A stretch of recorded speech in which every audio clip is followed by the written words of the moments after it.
ഇപ്പൊ നിങ്ങൾ എല്ലാ പരിപാടികളിലും പങ്കെടുക്കുന്നവരാണല്ലോ നിങ്ങളെല്ലാവരും.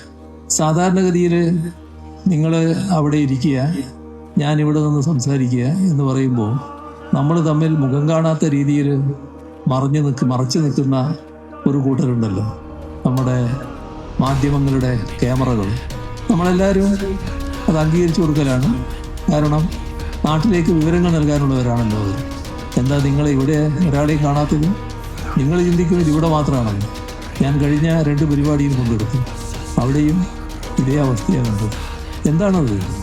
നമ്മുടെ നാട്ടിലെ ചില വൻകിട മാധ്യമങ്ങൾ, അവർക്ക് ഈ കാര്യങ്ങൾ നാടറിയരുത് എന്ന് നിർബന്ധമുണ്ട്.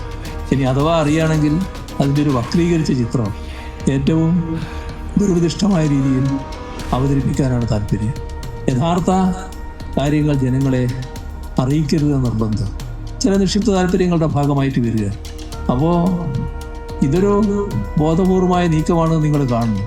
നമ്മുടെ ഇവിടുത്തെ ഇപ്പോൾ ഈ പരിപാടിയിൽ പങ്കെടുക്കുന്നവരും ചിലപ്പോൾ ഇവിടെ എത്തിയിട്ടില്ലാത്തവരുമായ നമ്മുടെ ഈ പ്രദേശത്തെ 2 പ്രദേശത്തെ ഈ നാട്ടുകാർ, അവർ ഈ ചേരിക്കൽ കോട്ടം പാലം കാണുമ്പോൾ ഏത് തരത്തിലാണ് അവരുടെ മനസ്സ് കുളിർമ അനുഭവപ്പെടുക? എത്ര മനോഹരമായ പാലമാണ്! ആ ഒരു വികാരം, നാടിൻ്റെ വികാരം, അത് ആളുകളിലേക്ക് എത്തരുത് എന്നാണ് ഇതിൻ്റെ പിന്നിലുള്ള ചിന്ത. ഒന്നേ ഈ ഘട്ടത്തിൽ നിങ്ങളോട് അഭ്യർത്ഥിക്കാനുള്ളൂ, ഇവിടെ പങ്കെടുത്തവരിൽ മഹാഭൂരിഭാഗവും മാധ്യമരംഗത്തുള്ളവർ കൂടിയാണ്. അത് പക്ഷേ ദൃശ്യമാധ്യമവും അച്ചടി മാധ്യമവും അല്ലാന്ന് മാത്രം. യഥാർത്ഥത്തിൽ ഒന്നല്ലെങ്കിൽ മറ്റൊരു വിധത്തിൽ സോഷ്യൽ മീഡിയയിൽ ഇടപെടുന്നവരാണ് നിങ്ങളിൽ പലരും. അപ്പോൾ വസ്തുതകൾ മറച്ചു വെക്കാനുള്ള ബോധപൂർവമായ ശ്രമം ഉണ്ടാകുന്നുവെന്ന് തിരിച്ചറിഞ്ഞ് ബോധപൂർവമായ ഇടപെടൽ നിങ്ങളുടെ ഭാഗത്തുണ്ടാകണം.